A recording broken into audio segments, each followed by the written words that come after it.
Alhamdulillah, wassalatu wassalamu ala rasulillah, sallallahu ala nabiyyina Muhammad wa ala alihi wa sahbihi ajma'een, bi rahmatika arhamar rahimin. So we thank Allah subhanahu wa ta'ala, and we send our blessings and salutations upon Muhammad sallallahu alayhi wa sallam. And we also thank Sahaba radiallahu ta'ala ajma'een. Allah, my brothers, and I don't know if there's any sisters around, but we always have to mention the sisters, or else they'll get very upset if they are around. But if it wasn't for the Sahaba really mean it, we wouldn't have enjoyed the religion the way we do it. They were the real people, the real deal that was given to this religion.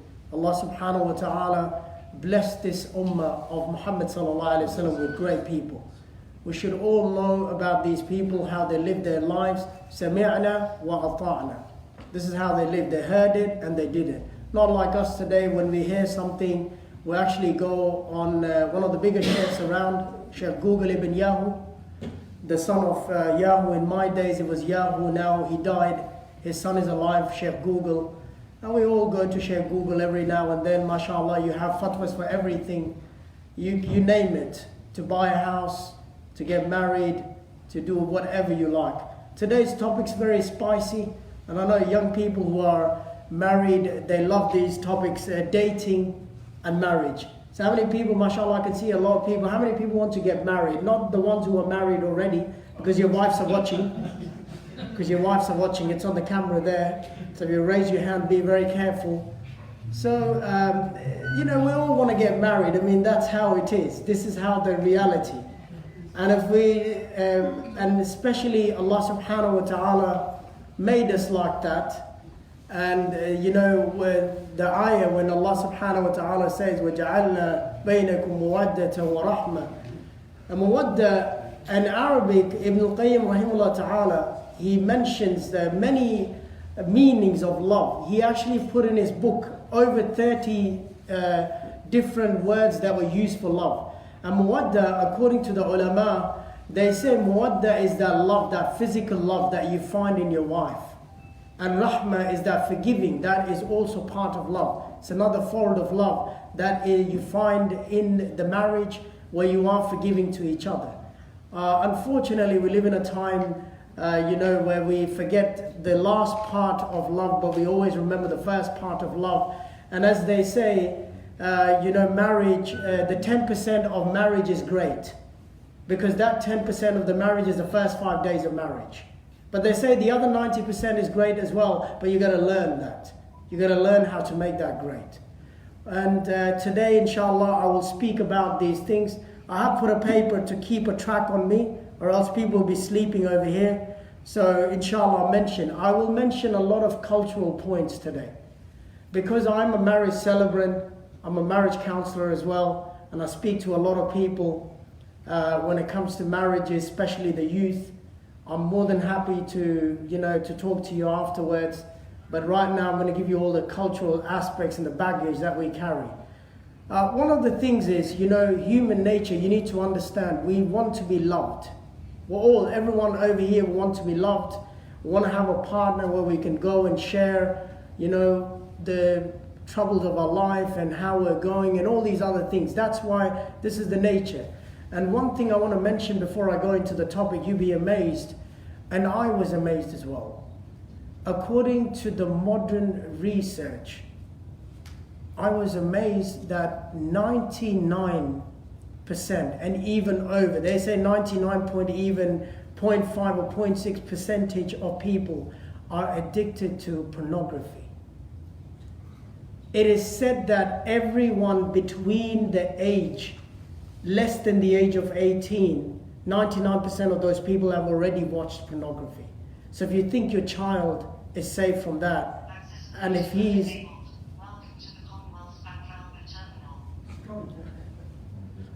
I think even the machine likes the topic. So basically, what we want to say is, it's a really alarming fact. Everyone that sits over here, if you're over 55, or if you're over 15 years old, you have somehow seen something that you should not be seeing.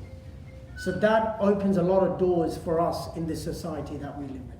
So if you're thinking that your child has been saved from it, is not, wallah, he's not saved from it. If the research saying if you're 15 years old and you have watched somehow in some form you have seen that.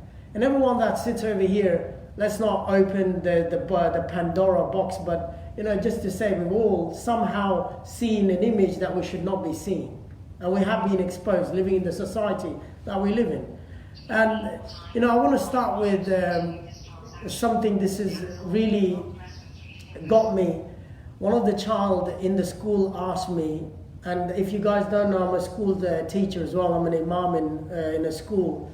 And so one of the child in year 7 asked me that, is it halal to date? Is it halal to date? And these are the people who are coming from year 6 to year 7. I was in a very cheeky mood, and I said it is halal to date, especially in Ramadan. And he looked at me and he's like, what do you mean, dating in Ramadan? I said, you date at the time of iftar. You date as much as you like. You get a date and you date with it. And he looked at me and he's like, what? And he's like, are you serious? I'm like, yeah, I'm serious. You date with as much as dates you like. And but on another note, it's halal to date. Did you know that? Husband and wife are encouraged to date. If you are married, I encourage you to date. This is something that is allowed in our religion. I mean, what happens? I'll give you the reality of marriage. This is what it is. I'm speaking from experience, no exaggeration. When you get married, your wife is the queen for you. You take her to David Jones, you give her the card, you tell her, but darling, you want to shop, you go to David Jones, you go to Meijer, you look after yourself. After the first year of marriage, when the attraction is gone, you tell your wife, I'm really broke. You need to start shopping at Kmart. And you know what? Make sure when you're shopping at Kmart, you look for the discounts. Because I don't want you to spend unnecessarily spending money around. This is what happens to marriage. When you're married, as I said, the first 5 days is a honeymoon period. You want to do everything. But after those 5 days, and true reality, no exaggeration, true reality, we have husband and wives, they don't sleep in one room. We have husband and wife after a few years of marriage, they don't even face each other when they go to sleep. They hardly get a chance to talk to each other. They hardly spend time. Cultural people, especially people from my culture, and it's always safe to bag your own culture because no one can call you racist. I always say that when you want to attack someone, attack your own culture. No one can call you racist. If I was to attack the Egyptians, they're going to get me afterwards. There's someone laughing at the back. And so they're going to get me afterwards, you're being racist. So with our culture, the best were especially people from Pakistan. Don't get me wrong, they love more than their wives, they love the men. I don't mean men in terms of marriage or anything, they just like to socialize with them. You ask a friend, where are you going? Oh, he's so happy. Oh, I'm going to spend time with my friend. He's got the biggest smile on his face. They will spend time with their mates, they will spend nights. And they will not worry about the time. When the wife says to sit down with them for 5 minutes, you start looking at the watch. Oh, I need to go to sleep. I need to go to bed. I'm getting tired. I have to wake up in the morning. But when it comes to their own friends, they hardly look at their watches. They sometimes even forget that they've got a wife at home. We are living in a society where we have to really look into these aspects. If we are not going to look into these things, our kids are going to run away from this marriage, and this is real. And this is one of the things that we need to be very, very careful how we teach our children. As you know, Rasulullah today, when we catch someone, let's say we caught a young boy, our father catches him and he says, you know what, you've been talking to a girl, that's bad. Do you know that it's haram to talk to a girl? I never spoke to anyone. And I got married to my own cousin, and I never went out. And then you turn around, and if you said that to your father, I know why you got married to your cousin, because it's not that you loved your auntie or you loved your uncle. It's not that you loved the food that your auntie was cooking. You always had something for your cousin. That's why you were going around. It's not that you loved your uncle and auntie and you were going to their house and every time, well, uncle, I love you, or auntie, I love you. It's not that. But really today we just shun and whenever we caught our children doing something like that, and the child turns around and say, oh dad, I was just trying to complete half my religion. You know, marriage is half your religion. And that's what they turn around and say, I was trying to complete half my religion. But really, I want to tell you, give opportunity to your children, talk to them. You don't understand what goes in this country. If you've come from overseas, you don't know what happens when your child steps in the school. You know, the children who are born and raised over here, the fathers, ask them. You know, when you go to school, you are like someone who's up for grabs. You know, when Abdullah walks inside the school and he's really good looking and he's been pumping his muscles, you know, when he walks inside, Jenny's looking at Abdullah. Aisha's are looking at Abdullah. Because everyone wants to be friends with Abdullah. Same goes with Aisha's as well, when they go inside the school. You know what? Mustafa's are looking at Aisha. Richards are looking at Aisha. This is what happens.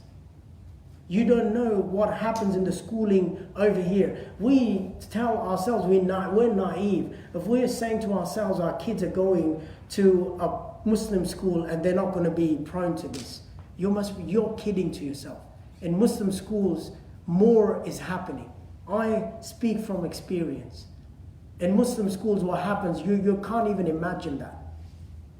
Over there, it's just plain ground. You know why people go to Muslim schools? Often you hear, we went to kindergarten together and we got married.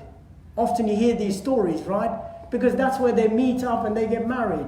Things happen.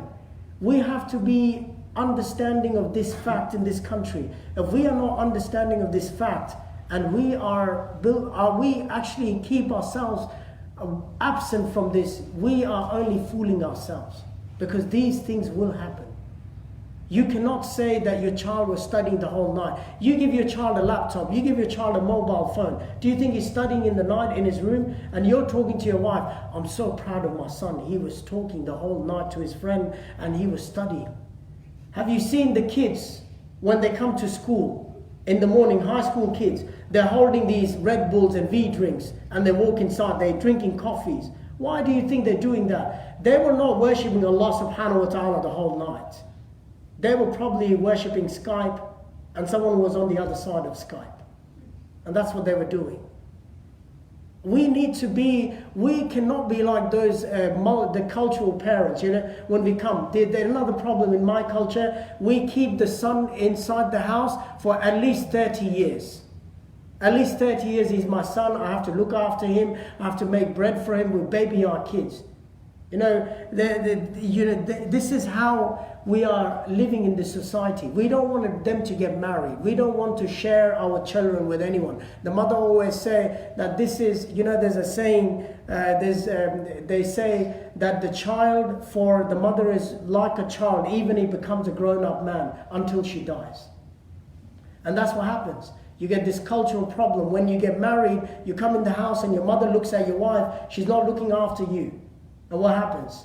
Then your mother starts bickering your wife. Oh, you're not looking after my son. Look how lean he's gone. He used to eat the breads I used to cook for him. And you're not looking after him. You know, you're making my son press his clothes. His dad used to press his clothes. You're making him tie the laces. His uncle would tie his laces. What kind of a wife are you? And this is what happens. Because we are babying our kids. We are not giving the right. According to Ibn Hibban, rahimahullah ta'ala, it is mentioned in the seerah, Sahabas grew their kids up like adults, not like how we grow our kids up today. You know, you ask your parents, I want to make my child a doctor. This doctor does not even know how to make his bed. You know, the doctor that you want to make, he can't even make his bed in the morning when he wakes up. He doesn't even know how to boil an egg. You know, it's like me. I'll give you a true story. You know, my parents went on holidays and we're back in England those days, and me and my brother were there. They went to Pakistan and my brother said, you know what, make rice for the day. No exaggeration. Never cooked rice in my life. I put rice on the stove without water. And I'm calling my brother, nothing's happening. You know how rice is really soft? My brother's asking me, what did you do? I said, I just cook it, I'll put it on the stove. Nothing's happening. And he's like, did you put oil in it? And I said, yeah, I put oil in it. He said, did you put water in it? I said, what? Water? I never saw mom put water in rice. I said, you have to put water. How's the rice going to boil? This is how we were raised. We didn't even know how to press our clothes. Because our father used to press the clothes for us. Spoiled brats. Why? We're going to become a doctor, you know. Alhamdulillah, I'm not saying I did not become a doctor, but alhamdulillah, what Allah chose for me, the journey was good for me. But you know, every Pakistani father wants his son to become a doctor. If you're not good enough, then an accountant. If you're not good enough, then you're a computer engineer. And if you're the worst kid in the family, then they send you to the masjid to learn Quran. I'm not saying I was the worst, but this is how it is. You know, this is the reality of the cultural parents. We need to grow our kids, and I'm telling you, no exaggeration. We have to understand we are living in a society where, you know, when you come to marriage is something, a blessed thing. And I want to take you when Allah subhanahu wa ta'ala says, Hunna libasul lakum. What Allah subhanahu wa ta'ala is saying, Wahum libasul lahun. That you are garments for them and they're garments for you. That's something that Allah subhanahu wa ta'ala is mentioning about marriage, about your wife. You know, when you go to the supermarket, let's say you went to buy clothes, you buy clothes which will fit you for the occasion. You just don't buy things which look nice. You wear them, you try them on. You see, so you probably saw something and you say, oh, you know what, I want to wear this. If you wear something like that and if it doesn't fit you, that's not going to work out. People are going to make fun of you. You know, cultural parents, what do? You know, Pakistanis, when they come overseas, what do their parents do? They buy them 2 sizes up clothes. This is what happened to us. We went to school, we were wearing these pants, people would make fun of us. Why? Because they were saving money. Well, son, inshallah, you're going to wear this in year 7, inshallah in year 8, and if they last, you can wear them for year 9 as well. And that's how, you know, people would call me cylinder. Why? Because my pants would not come on my waist. And I had to tie a belt, and it had these, you know, these creases that was coming out. Why? But this is, if you were to choose the partner, and especially this is what happens, when the parents bring a partner for you, that's normally 2 sizes up. And that's not something that you will fit you. That's something, and you know, it might sound very funny, but this is how it is. Islam allows you to choose your partner. You know, I tell you, and I'm saying this now, if your son is raised over here, don't get him a wife from Bangladesh. Don't get him a wife from Pakistan. Don't get him a wife from Egypt. Don't get him a wife from anywhere overseas. It's not going to last. Your son speaks English. Your wife's going to come the first day and he's going to say something to the wife. She's going to say, what? And he's going to say, go back to your country. And he means it.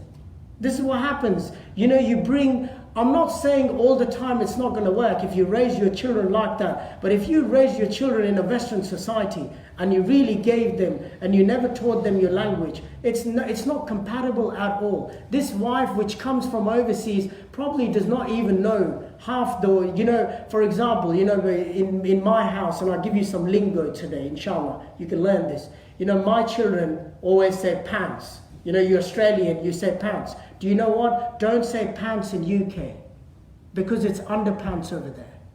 You say trousers over there. If you went and you said pants, you know, my children always say pants, pants, and I look at them and I smile. Well, if they went overseas and they said that back home, it's actually over there, it's a different connotation. When I got married, I told my wife I was working on something and I said, can you give me tip X? And she looked at me, what? I said, tip X. And so she's like, what's that? I'm like, you know, when you make a mistake and you put something white on it? And she's like, white out. I'm like, okay, yeah, that's what I was trying to say. These are some little examples I'm giving you. It's different, language is very different. Although we speak the same English language, but it's the connotation of some of the words.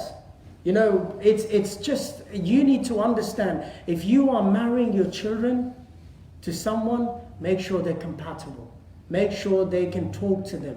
You know, that's why, you know, when the problem is when we are looking for partners for our children, normally we're trying to look for something compatible for ourselves. You know, when our mothers are looking for someone, they're actually looking for someone compatible to them, not to the son. This is normally the case. It's normally, in the Arab culture, mashallah, one of the things, they don't want to cling on to their children. They get them married young. It's okay for them. It's a cultural thing for them. When their children are turning 17, 18, if they want to get married, they get them married. With us, don't fall in love at the age of 18 if your father is from Pakistan. You know what? You will be loving that girl in your dreams, and you'll be loving the children of that girl, and you might be on the marriage of that children as well, as an uncle. This is what happens. SubhanAllah, when I said to my parents, I want to get married, they said, you're too young. And I was 26. They're telling me you're too young. If I stay for another 4 years, and that's why make marriage easy, make nikah easy, and zina hard. This is why we live in a society today where we bar our children, that we do not make this nikah easy. And so Rasulullah sallallahu alaihi wasallam is saying that nikah is for my sunnah. فَمَنْ رَغِبَ عَنْ سُنَّتِي فَلَيْسَ مِنَّا. That whoever leaves my sunnah is not from me. And we look at today's society. If you look at today's society, mashallah, sunnah, we all say we love sunnah. And the sunnahs that we love is the easy ones, When we come to the masjid, Ameen, that's sunnah we love. We want to fight with the Hanafi brothers because they don't say Ameen. That's the sunnah of Rasulullah. And we love these little sunnahs. Sallu kama ra'aytumuni usalli. Whenever we see someone praying the other way, oh, you pray. You're not praying the right way. You didn't join the feet, brother. You didn't say Ameen. You didn't do Rafa Yadayn. You didn't raise your hands. You did not make dua after salah. No exaggeration. These are the easy sunnahs. Miswak, we take the miswak. I love sunnah of Rasulullah. I want a miswak. But when it really comes, when Rasulullah sallallahu alaihi wasallam says that khayrukum li ahli, that the best of the ones who are the best with their wives. The Arab, the ahl for them is not just the family. It's the family who starts the family. It's the wife. He's saying I was the best with the wives. Today, subhanallah, the cultural thing, when it comes to the wives, mashallah. And also, I'm not saying the brothers over here, it's even the wives as well on the other side. May Allah, when wives always complain, why can't you be the husband like Rasulullah? You also say to your wives, why can't you be the wife like Aisha radiallahu anha? Why can't you be the wife like Khadija radiallahu anha? They're looking for Rasulullah, but they're not looking for it in themselves, Ummahatul Mu'mineen. So this is where we all have to fix ourselves. It's important that, really in the society that we live in, understand it's something important for human nature. We all sit over here. Rasulullah sallallahu alaihi wasallam mentions, and when Adam alayhi salam was feeling, the ayah when it came down, and خَلَقَ لَكُم مِّنْ أَنفُسِكُمْ أَزْوَاجًا لِتَسْكُنُوا إِلَيْهَا. When he was feeling lonely, he was alone in Jannah. And now Allah subhanahu wa ta'ala wanted to give him tranquility. How did Allah subhanahu wa ta'ala give him tranquility? Allah created Hawa alayhi salam for him. And that was how tranquility came to him. We, in human nature, that's the human nature. Today we can't even speak about, when marriages are happening in the same gender. Let alone if you said something like that, if you want to get famous, you'll be on Daily Telegraph the next day. And subhanAllah, you'll be amazed. There is a TV called Memory TV. There was a speech that was done in this masjid a few years ago. And the Imam of this masjid said something. He became famous. He became worldwide famous. He was on Memory TV. Why? Because he said something to one of the groups of the society.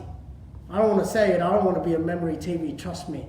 So I don't want to name, but this is how you become famous. You want to become famous today. That's why, subhanAllah, you see everyone, every Joe and Blow today is a preacher. Why? Because he wants to become famous. He's got a YouTube channel. If he's not a gamer, if he's not something who's doing anything productive, he just picks up a book from Islam and he becomes a preacher. And now he's going to get likes and he's going to become a preacher. This is how it is. We've made religion, this religion's become a joke. And we need to really change ourselves.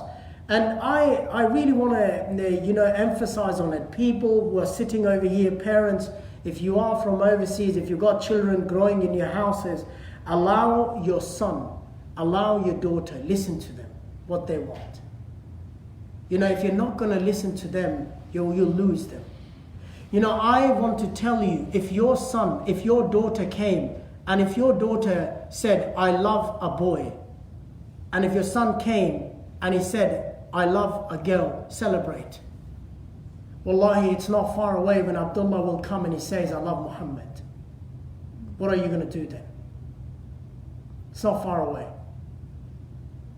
Time, the way it's going, it will hit us as well. We are not, don't think we've got a shield to everything. Don't think we are not going to be, we're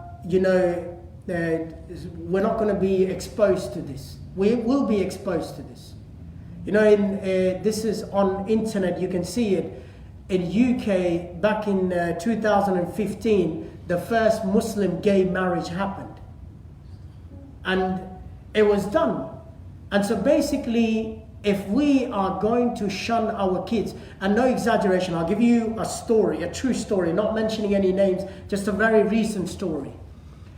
And this is a true thing that happened in the community. I was involved in this from top to bottom. This is what happens when you send your kids to a co-education and you think that they are going to live like Sahabas and they're not going to be looking at the opposite gender. These people got involved. They got involved and they wanted to get married. Now the parents did not want them to get married, but subhanAllah, the girl's side were happy for the boy to get married. As you know, in the Hanabila, in the Shafi'i, and also in the Malikis, la nikaha illa wali. The Hanafis say this thing has a shart to it. This thing itself, this hadith itself, the statement itself can be avoided.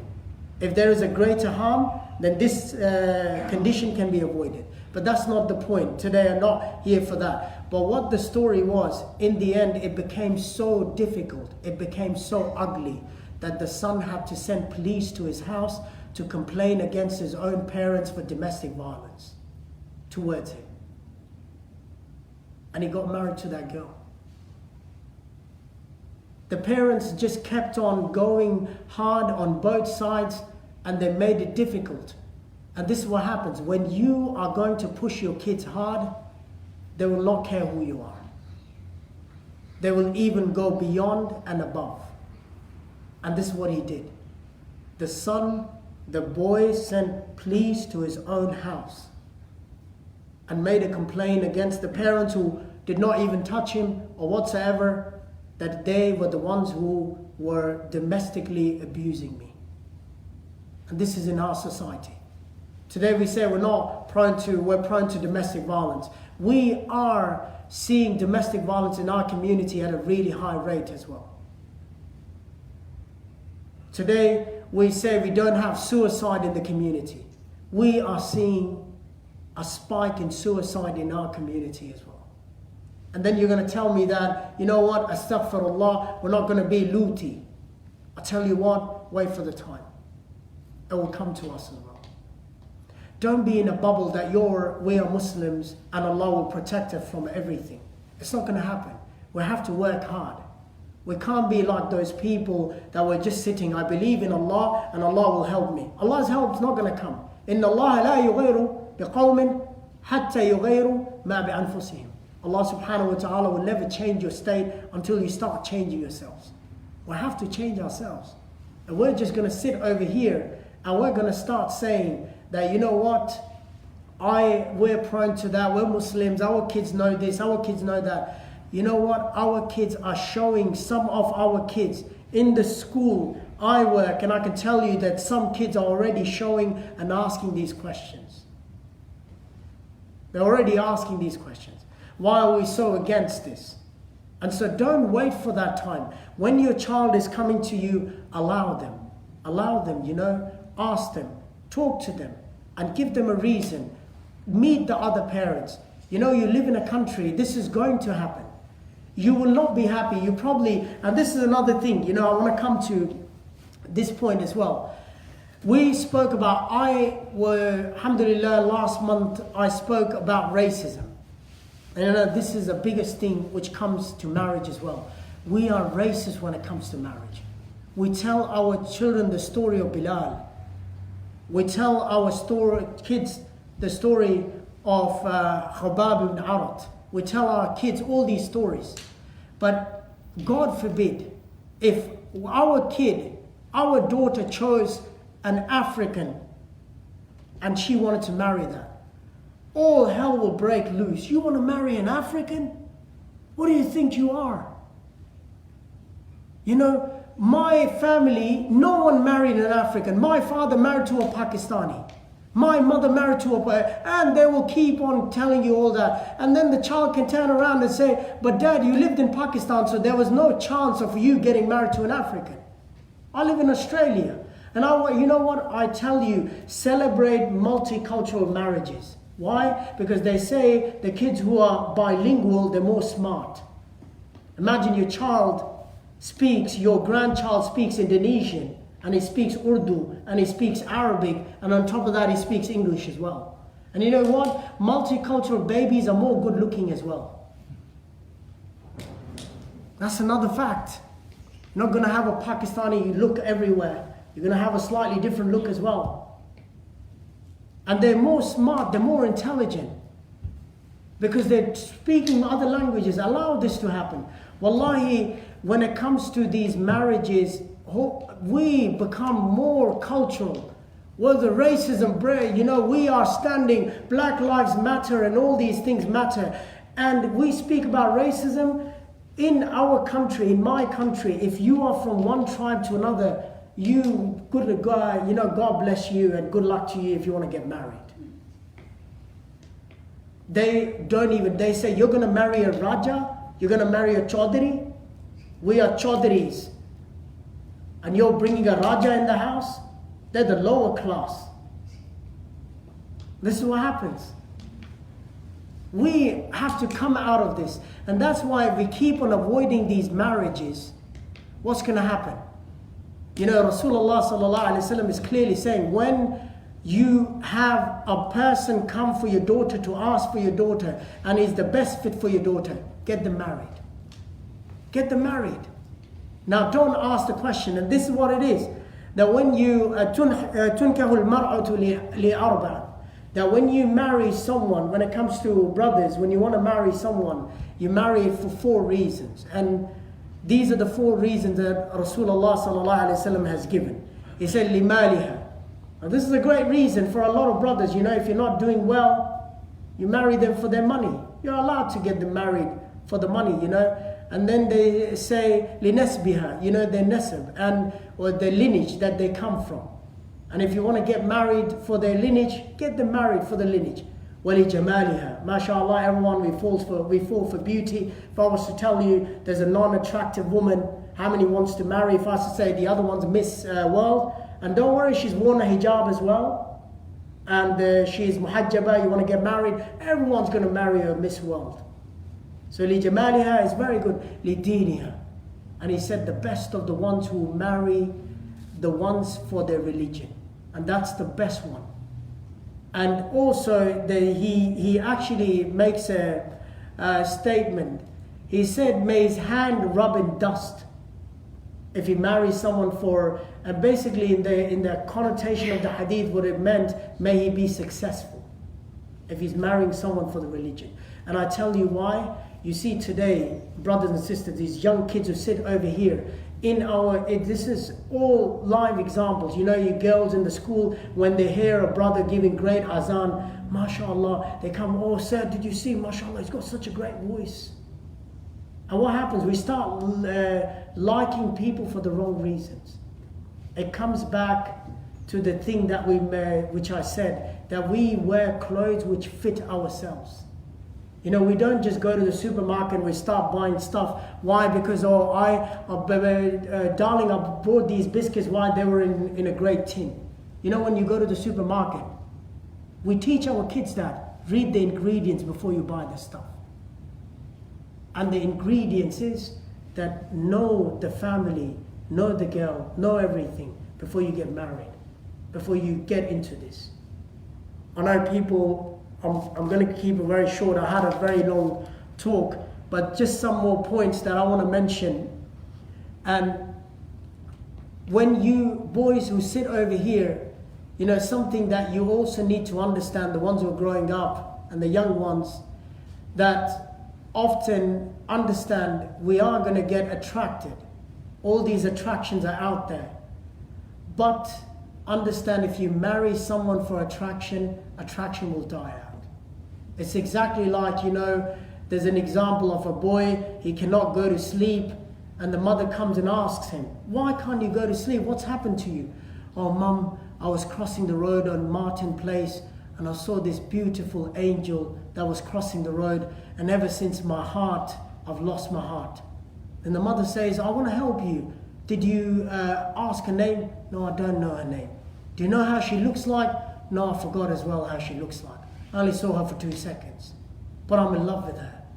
What happens? This kind of love will fade out. When the face is not there, what are you going to do? When the voice is not there, when the money is not there, what are you going to do? Religion is something, when it's there, it will always be there. And that person who marries for the religion, he will help himself and his wife. Often ask brothers, you know, we have people that are sitting over here, that's another point in the community, divorce. Did you know that in Australian society, 50% of marriages results into divorce? 50% of marriages. And Muslims are also part of this as well. And subhanAllah, there's only 2 spectrums of divorce in this society. You know, today, olden days, what was the spectrum? You know, the uncles who sit over here, when they got married, the girl's father said to the daughter, you are going to your husband's house, that's your house. You're not coming back over here. You die in that house and you get buried over there, and we are going to come and see you on the day you die. Meaning we're going to come and that's the only day we're going to receive you. Apart from that, you're not coming back over here. Which is wrong as well. The other spectrum today, mashallah, you know, this American society, I like to call it Western society. What happens? If your husband touches you, don't worry. Just call your brothers. They'll sort him out. You know what? If he says something to you, just come back home. Darling, we're going to look after you. What does he think? We'll feed you. We'll look after your kids. And that's what happens. When you are not washing the dishes, today it's about, you know, we all say equality. We love equality. And that's why Islam was never about equality. Don't get me wrong. It was about equity. It was about everyone has his own responsibility. Everyone has his own responsibility. It's not that, you know, you talk about equality. I mean, the wife does not put the bins outside because that's your treasure in the house. You take the bin outside yourself and you put it. I don't know, some husbands might even make their wives do that, but this equity is that you all have different responsibilities. And you have this now, you're going to wash the dishes, or my mum was here. Some of the reasons of divorce, no exaggeration. Sheikh, I want to get divorced with him. Why? Because my mum was in the house, he did not make tea, and there were dishes in the sink and he did not wash them. I just want divorce. MashaAllah, you know, divorce is so cheap now. So next time if you don't like your wife, just don't wash the dishes. Only kidding, don't do that, please. So really, we have to understand that this is a very, very big, vast topic. But there's a lot of things that we have to explore.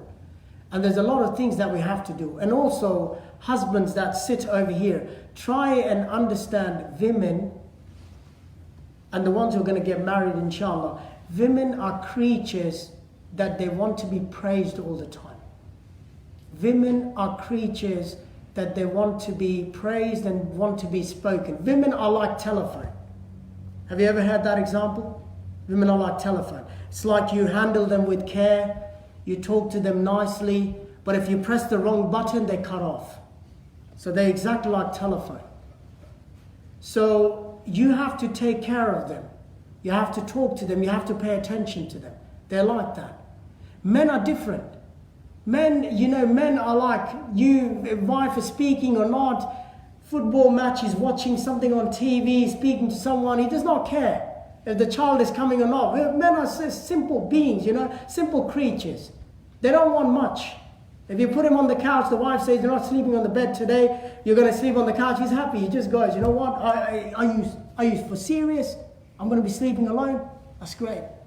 But women are not like that. Women like to be held, they like to be talked to, they like pay attention. Next time, don't be confused when your wife's angry, when you're trying to speak to your wife and you're watching the TV.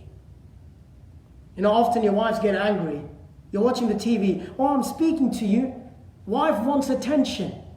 Don't say, and the wife's going to turn around. I only was asking to speak to you for 2 minutes. If you do not pay attention for 2 minutes, you'll be sitting there picking up rubbish for 2 hours. What I mean by that, argument for 2 hours. If you want to go to work in the morning and sleep, pay attention for 5 minutes. Or else you'll be sitting there for 1 o'clock in the night and trying to mend pieces. And so really, praise your wives. If you don't do it, start doing it. There's a great joke, and you all heard about this joke. Don't wait for today or next year. Praise your wife every day. A man comes home and he's heard a khutbah. You're sitting now, you're listening to my speech, and when you go home, your wife's got this meal ready, and you start eating. Praise your wife. And the man praises his wife, mashallah, darling, what a food you cook. Wife goes around, comes back with a saucepan right on the top of the head. And he's like, what? Why did you kid me? I've been praising your food. She's like, I've been cooking for 25 years. Today the food comes from neighbors and you praise it? So don't wait for that. It's like the other joke as well, very similar. The imam's giving a khutbah. We should be able to lift our burdens. And the man goes home, he hasn't lifted his wife for ages. And he lifts his wife up. The wife's elated. She's like, I'm so happy you lifted me. You realize I'm in the house. It's like the imam was saying, we have to learn how to lift our burdens. Don't do that. We are in a society. Wallahi, my brothers, learn about women, learn about your wife. Wives are like roses. They're like roses. Winter or summer, a rose will always be a rose. But you need to know there are thorns as well over there. So you need to handle the rose with care. You need to give them appreciation. You need to talk to them. And I want to finish off, inshallah. And I could have said a lot, but I just want to finish off on this. And this is something for the brothers who sit over here, and no exaggeration, and also the ones who are growing up, the kids over here. I know you all are addicted to PlayStations, and you love all these games, and you spend a lot of time. Today we have fathers who are addicted to PlayStation more than their kids. In the school, year 5, they're speaking about Fortnite. They're speaking about Fortnite to me, and they're saying, you know what, sir, you are amazed that we're playing Fortnite. My dad plays better Fortnite than me. I'm like, what? Like, how old is your father? It's like, my dad's turning 41. So, mashallah, 41, and he's like, yeah, every time he plays, he's got 4 or 5 kills already, before you know it. And that's what it is. When people are complaining, and I want to tell you this, if fathers are on Fortnite when they've got their wives in the house and they're not spending time with them. Today, subhanAllah, when we get married, what happens? When a man gets married, the first thing he hears from his friends, you're not coming out quite often, or you're spending more time with your wife. They say in Urdu, you become bibi ka ghulam. And so basically what it means is you become the servant of your wife. Now there's another say you become the servant of your wife, you're not coming out a lot nowadays. You know what? Let them say things about you. You say, you know what? I'm happy becoming the servant of my wife. Because the hadith of Rasulullah sallallahu alaihi wasallam, he said, liyasaq al-bayt. The ones who actually spend more time in the house. You should spend more time in the house. You should only be out for important things, salah. When you're buying things, apart from that, you should not be out. Should not be, and alhamdulillah, your wives are so happy. Did you know that your wives have been making dua for this virus to extend more? Because they're seeing you more in the houses. You're not allowed to have these gatherings, these hookah sessions, shisha sessions, or shy, or all these things. Because you're more in the house now. You've got no reason to go. And so, today the father is sitting and he's complaining and he's like, brother, I got divorced. I was only playing Fortnite. And my wife, she does not love me anymore. She got married to someone else. And I'm like, well, what do you think? She's going to wait for you? That she's going to stay and wait for you? You finish your game? It's like and this is something I say, the fathers are elated. Oh, I killed one. I had 1 kill. I had 2 kills. I had 3 kills. I got 4 kills. I got the 5th kill. Guess what? The 6th kill is you. Why? Because your wife found another husband and she's filing a divorce.